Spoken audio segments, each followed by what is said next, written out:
You know damn well it's sourdough. So this movie felt very sitcom-y, but I mean that in the best sense of the word. I think the dialogue in sitcoms is usually very high, but this was just next level. And not only was the dialogue brilliant, but it was rapid fire dialogue as well. So many times they'd hit me with another line when I hadn't even finished laughing from the previous line. Your mom's pitch black. Well, we both wish that were true.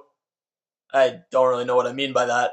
I thought the chemistry between the characters was excellent, which makes perfect sense given it's based on a show that ran for so long. They've had many, many seasons to build up that chemistry.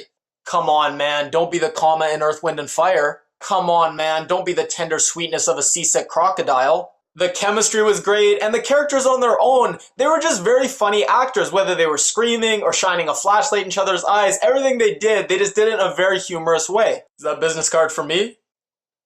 Cell numbers on the back. In pencil.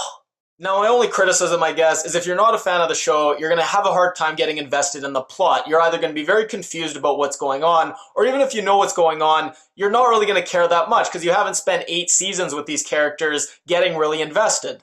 But even if you don't care that much about the plot, I think you'll laugh just as hard, maybe even harder, than people who have watched the show. And then John Cena had a little cameo at the end. I don't know what it is about John Cena. He was in this, which I think was hilarious, and he was also in Trainwreck, which I think is one of the best comedies of all time. He was one of the funniest parts of that movie, so he's got some serious comedic chops. So if I had to rate this movie, I'd give it a high 9, maybe even a 10. It was so funny, I laughed so much, and the rewatch value is great. I could watch this again right now and probably laugh just as hard. So if you like sitcom humor, even if you haven't seen the show, I definitely recommend watching this. You'll love it. If you like my review, please give it a thumbs up. If you haven't already, click my face to subscribe. And if you leave a comment, I'll read it and reply.